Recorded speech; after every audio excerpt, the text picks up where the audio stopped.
ព្រះសម្មាសម្ពុទ្ធព្រះអង្គទ្រង់ត្រាស់ថាអ្នកឈ្នះតែងប្រទេសនៅទីអ្នកចាញ់រមែងដេកជាទុកឯអ្នកដែលស្ងប់រងាប់បានលះបង់នឹងការឈ្នះចាញ់ចោលហើយរមែងនៅជាសុខគ្រប់ឥរិយាបថទាំង4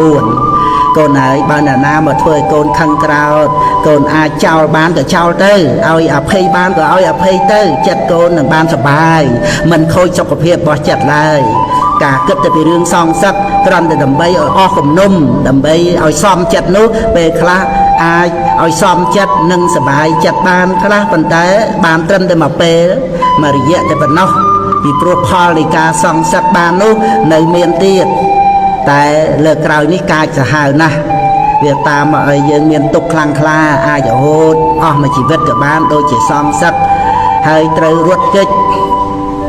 មិនអាចរស់នៅក្នុងកន្លែងដើមបានសងសឹកឲ្យខ្លួនឯងត្រូវទៅដេកក្នុងគុក10ឆ្នាំ20ឆ្នាំឬរហូតអស់មួយជីវិតដូច្នេះមិនប្រសើរឡើយហើយត្រូវជាប់បាបកម្មពីវេរនឹងគ្នាទៅជាតិក្រោយទៀត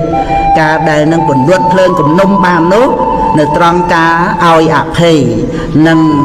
នៅត្រង់ការមិនចងពៀមិនមែននៅត្រង់ការចងពៀនោះទេព្រោះពៀវេរាត្រូវស្ងប់ដោយការមិនចងពៀជាពិតប្រាកដបើភ្លើងគំនុំនៅមិនទាន់រលត់ទេគឺមិនអាចរកសេចក្តីសុខស្ងប់ក្នុងជីវិតបានឡើយ